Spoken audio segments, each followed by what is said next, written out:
అనుమతి పత్రాలు ఏవీ లేకుండా అక్రమంగా గోవులను రవాణా చేస్తున్న ఓ కంటైనర్ను హిందూ వాహిని కార్యకర్తలు అడ్డుకున్న ఘటన వికారాబాద్ జిల్లా పెద్దేముల్ మండలంలో నేడు చోటు చేసుకుంది.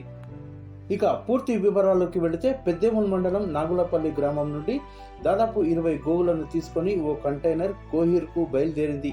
ఈ విషయం తెలుసుకున్న హిందూ వాహిని కార్యకర్తలు బండమీదిపల్లి గేటు వద్ద అడ్డుకొని పోలీసులకు సమాచారం అందించారు. పోలీసులు వచ్చేంత వరకు హిందూ వాహిని కార్యకర్తలు రోడ్డుపైనే బైఠాయించి ఆందోళన నిర్వహించారు. ఘటనా స్థలానికి చేరుకున్న పోలీసులు సదరు కంటైనర్ డ్రైవర్తో మాట్లాడుతూ ఆవులను తరలించేందుకు ఏవైనా ధృవపత్రాలు ఉన్నాయా అని ప్రశ్నించగా సదరు డ్రైవర్ మాత్రం అలాంటి ధృవపత్రాలు ఏవీ లేవని సమాధానం ఇచ్చాడు.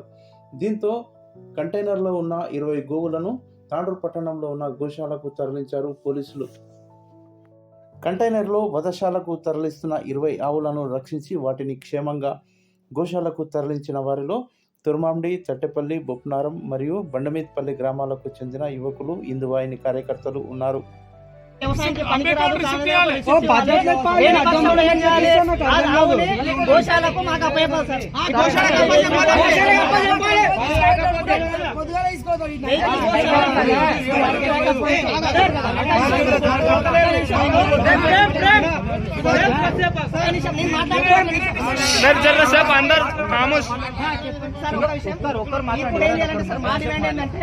వీటిని ఎట్లాంటి సర్టిఫికేషన్ లేకుండా అక్రమంగా తీసుకోవచ్చు. అది ఒకవేళ తీసుకోవద్దు ఉంటే కొట్టుకోపోయేది ఉండే కంటైనర్